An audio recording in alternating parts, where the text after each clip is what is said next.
Ever wonder what really happens behind those swinging kitchen doors at your favorite tourist spot restaurant? The new film La Cocina pulls back the curtain on a world where missing money, illegal workers, and romantic drama collide in ways that'll make you think twice about your next dinner out. That's such a fascinating premise, and what really grabbed me was how the director drew from his own experiences as a dishwasher in London to create this pressure cooker of a story. You know what's interesting? The whole film was inspired by this play called The Kitchen that the director read while working those dishwashing shifts. He took that foundation and created something that's shot almost entirely in black and white, with these varying aspect ratios that really emphasize how claustrophobic a professional kitchen can feel. The visual style seems to perfectly mirror the mounting tension in the story, especially with our main character Pedro, who's already on thin ice after pulling a knife on a coworker. Oh man, Pedro is like this walking tornado in the kitchen. Here's a guy who's not only dealing with a tyrannical head chef and this 3 strikes policy, but he's also got this whole situation with Julia, the waitress he's gotten pregnant. And get this, she wants an abortion that same afternoon, while he's pushing to keep the baby. The timing of everything in this film is just incredible.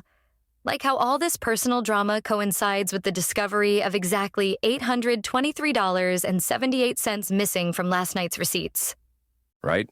And what makes it even more intense is how Mr. Rashid, the owner, wants to handle it all in-house through this guy, Luis Villa, questioning everyone.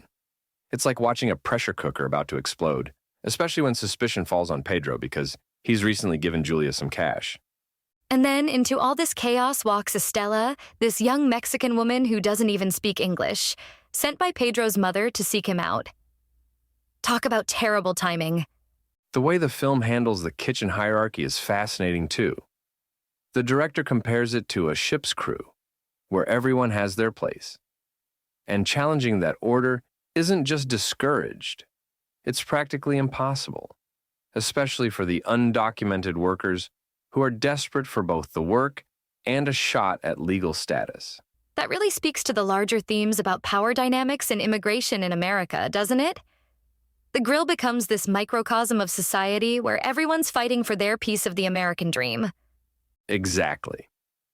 And what's wild is how the film uses food and cooking as both literal and metaphorical elements.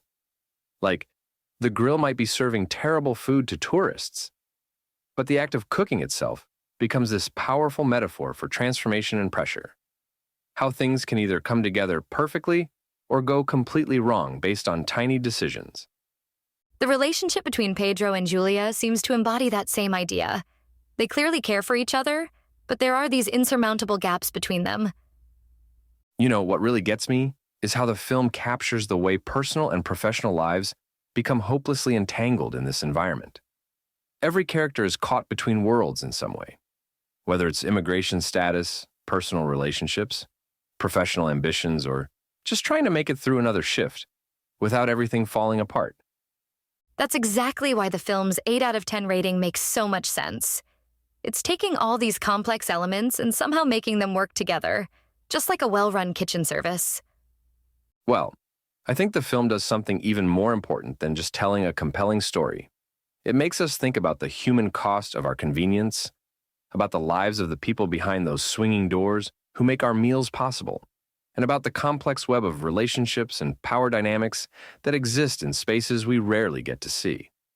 It's like holding up a mirror to parts of society we often choose to ignore. You've been listening to Movies First. Available at Apple Podcasts, Spotify, iHeartRadio, or your favourite podcast player. You can also stream on demand at Bytes.com. This has been another quality podcast production from Bytes.com.